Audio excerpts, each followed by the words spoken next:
पुण्यातील आंबेगाव बुद्रुक परिसरात असणाऱ्या एका सोसायटीमध्ये काल पुणे महानगरपालिकेकडून अतिक्रमणाची कारवाई करत जो आहे तो जवळपास 11 इमारतींवर कारवाईचा बडगा उचलण्यात आला आणि 500 सदनिका या सगळ्या भागातल्या ज्या आहेत त्या जमीनदोस्त करण्यात आल्या। खरं तर 2021 मध्ये पुणे महानगरपालिकेने या सगळ्या रहिवाशांना नोटीस पाठवल्या होत्या, पण त्यानंतर गुरुवारी अचानक येत जवळपास 11 इमारतींवर महापालिकेकडून कारवाईचा बडगा जो आहे तो उचलण्यात आलेला आहे। 45,000 चौरस फुटाचे बांधकाम पुणे महानगरपालिकेच्या अतिक्रमण विभागाकडून जमीनदोस्त करण्यात आलेला आहे।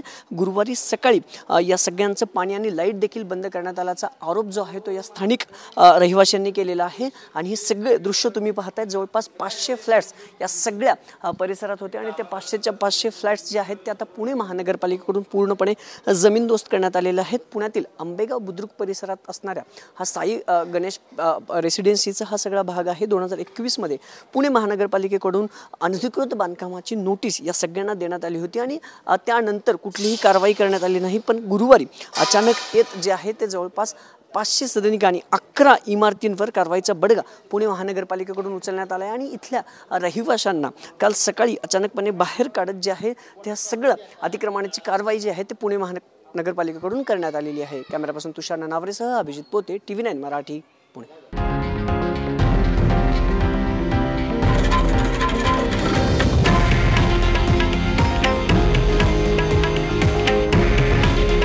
हे आहे देशातील नंबर 1 न्यूज नेटवर्क आणि आपण पाहत आहात TV9 मराठी। काळजी तुमची, हित महाराष्ट्राचं।